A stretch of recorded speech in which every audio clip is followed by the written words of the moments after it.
адам баласы жалпы кез келген адам 7 қабаттан тұрады основном. Естіген шығарсыздар может. 7 қабат. Бірінші мысалы мына тері да кез келген адам. Кожа дейді ғой. Кожадан ары қарай кірсек, андай май қабаты бар да, шамалы. Қолға ұстаған кезде білінеді. Одан ары қарай келсек, фасций деген зат бар. Мал сойған кезде бәріңіз де ауылда өскен білетін шығарсыздар. Шандыр дейміз ба, жаңа пакет сияқты да, адамда дәл сондай бар. Мына бұлшықеттің терінің сыртында тұрады. Терінің ішінде, бұлшықеттің сыртында. Содан кейін кірсеңіз, ары қарай бұлшықет кәдімгі мышцы. Мышцыға, мышцының ішінде тамырлар бар, веналар бар, сосын нервтер бар. Енді бұлшықеттен ары қарай терең кірсек, терең глубокий фасций тағы бар адамның ішінде. Бұлшықеттер бөлек-бөлек. Алла тағала солай жаратқан ғой, бөлек-бөлек әрбір бұлшықет өзінің пакетіне салып отыр да. Ана фасций деген не деп айтсақ болады, ана апельсиндердің ба ішінде ана кусок-кусок шығады, сондай сияқты сыртта пакеті болады ғой, сондай сияқты да типа. Енді одан ары қарай кірсек, надкосница деген зат бар, сүйектің сыртында, бұдыр-бұдыр. Одан ары қарай келсек, сүйекке кіреміз, кәдімгі кость. Жалпы осы 7 қабаттан тұрады адам. Енді мен сіздерге айтайын, өздеріңізді қарасаңыздар болады, остеопаттар жалпы, дұрыс оқыған остеопаттар 7 қабаттың 7-еуінде де жұмыс жасайды, қолмен, пальпация арқылы. Алланың қалауымен, ол да адам жұмыс жасау арқылы, анатомияны білу арқылы, сосын әрбір біздің ағзамыз, әрбір мүшеміз, біздің басымызда центральный нервный система бар. Біздің басымызда. Солымен әрбір ағза байланысы бар да. Әрбір ағзаның центральный нервный система байланысы бар. Оны медицина иннервация деп айтады. Кейде осы байланыс бұзылады екен. Адамның ағзасына зиян келуден, оның себебі өте көп. Кейде иннервациясы нервный системамен жаңа байланысы центральный бұзылады да, адам ағзасына неше түрлі ауру келеді. Енді қазіргі традиционный дейміз, қазіргі медицинада ондай затпен айналыспайды. Сіз барып қаралсаңыз, сіздің көзіңіз ауырды дейсіз ба, сізді жаңағыдай глазныйға жібереді, құлағыңыз ауырды дей ма, жаңағыдай тамақ қарайтынға жібереді, жаңағыдай да. Лорға жібереді, простата десеңіз, урологқа жібереді. Бірақ мына нәрсені ұмытады да. Мысалы, остеопатияда біздерде оқыған кезде айтады. Организм единое целое дейді да. Организм бір да. Бір-біріне бәрі байланысты. Сіздің қарап атқан, мысалы, көзіңізде проблема бар ма сіздің? Тек қана ол көзде болады деген нәрсе емес, басқа жерде де первопричинасы болуы мүмкін да оны. Оны медицинада онымен айналыспайды. Ең жаман жері. Әрбір, оны жамандаған емес, әрбір жаңағы өзінің несін, қазіргі кездегі біздің ғасырымыздың дерті дейді жау. Әрбір органды бір-бір маман оқиды да, бір-бірімен байланыспайды да. Проблемасы қазіргі заманның осы дейді негізі. Мысалы, уролог, хирургпен байланыс жоқ деген сияқты ғой жаңағыдай. Бірақ бір ағзада бәрі негізі.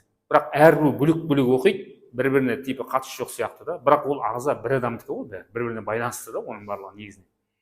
Мысалға, адамның мына нені айтуға болады? Тісін мысалы келтіруге болады да. Мысалы, сіз тісіңіз ауырып, мысалға да, қарапайым. Тісіңіз ауырып, стоматологқа бардыңыз, емдедіңіз, жұлды или емдеді, блом салды, бірдеңе қылды. Бірақ ол неге қайта-қайта тісі бұзылады? Неге ол не болып жатыр? Оны айналыспайды, ол зерттемейді. Тісті емдейді де, сізді жібере береді, ақшаңыз алады да, кете бересіз. Бірақ тіске келетін нервтер бар, тамырлар бар да. Ол қысылуы мүмкін, қысылса адамның тісі бұзылады.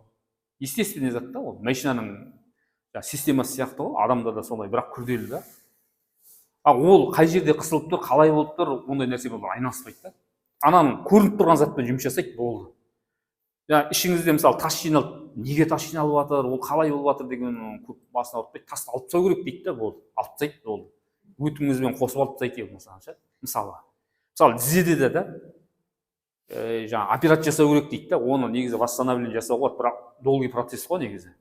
Басталып кетсе, енді жұмыс жасаса, жайлап орнына келеді. Бірақ өйтіп уақыты да жоқ адамдардың, сосын деген онымен ешкім айналысқысы да келмейді. Қазіргі медицинаны қысқаша айтып жатырмыз. Остеопатия, сол айтып жатырмыз. Көбісі остеопатия деген кезде жаңа сүйекпен жұмыс жасайтын маман деп ойлайды. Остео деген сүйек қой. Тек қана сүйек емес, бұлшықетпен, нервпен, жаңа айттық 7 қабаттың 7-еуінен де жұмыс жасай береді. Оққан остеопаттар. Енді осы жерде мен айта кетейін. Осыдан кейін де сіздер өмірлеріңізде кездеседі, қазір көбейіп жатыр, остеопаттарға барып жатқандар көп. Остеопатия жалпы біздің елімізде, Қазақстанда мысалда біздің елімізде үш бағыты қазір көбінесе дамып жатқанша үш бағыты бар. Бірінші остеопат структуральщик дейді. Қазақша сынықшылар сияқты. Адамның структурасымен, сүйектерімен жұмыс жасайды.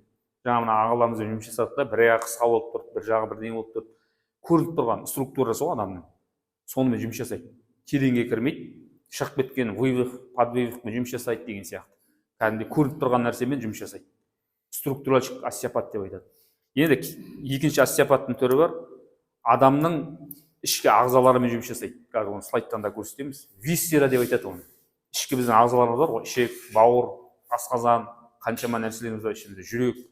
Солармен жұмыс жасайтын остеопаттар бар да. Оны висцеральщик дейді. Остеопат висцера деп айтады, ішкі құрылыспен. Соны оқиды, бөлек оқиды оны. Направлениесі бөлек. Именно ішкі ағзамен жұмыс жасайтындар да. Енді одан кейін үшінші түрі краниальщик деп айтады. Краниосакральный остеопатия деп айтады. Ол бір бағыты. Ол адамның денесінде ритмдер болады екен ғой. Біз бұған дейін оны білген жоқпыз. Мысалы, сіздер білетін ритм, дыхательный ритм да. Қарасаңыз, адамның дыхательный ритмі бар. Жүректің соғысы бар. Бәріміз жаңа босанған кезде кішкентай бала болдық, эмбрион болдық қой кезінде. Сол кездегі өзінің берілетін ритмі бар да. Эмбриологический ритм дейді мысалы. Сол сияқты адамның қазір бастың ішінде біздің желудоктар бар, содан ликвор деген сұйықтық бөлінеді. Сол бөлініп омыртқамен арқылы адам денесіне тарайды. Бір минутына өзінің дыхательный, оның да демалатын несі бар, уақыты бар. Қазір ғылыммен оны есептеген кезде 18-14 сондай ритм дейді, бір минутта. Ол ликвордың кәдімгі несі, соғысы ғой айтқанда, несі, ритмі. Ликвор деген сұйықтықтың мидан бөлінетін, омыртқамен арғы денесінде бөлінеді. Мысалы, соны тыңдау арқылы, оны неге тыңдайды? Адамның жаңа айтып жатырмыз ғой, ритм бұзылған кезде, мысалы, сол ағзаның ритмі бұзылған кезде, сол ағзада проблема басталады, мысалы. Остеопаттар соны қалпына келтіреді. Мысалы, сіздің ритміңіз қалпына келген кезде, ағзаның өзінің жұмысы дұрыстала бастайды. Бұл айтқанда, әрбір ағзаның өзінің жұмысы бар ғой, ритмі бар, қан келетіні бар, мысалы, мимен байланысы бар, қызметі бар, соның бәрі полноценный жұмыс жасау керек, сол кезде ағза әдемі жұмыс жасап тұрады. Қан дұрыс келмесе, ритм бұзылса, уже проблема басталады да. Оны қазіргі кезде ритммен келтіру, ашу демен көп айналыспайды, оны алып тастайды, кесіп тастайды, бірдеңе алып тастайды, сондай да.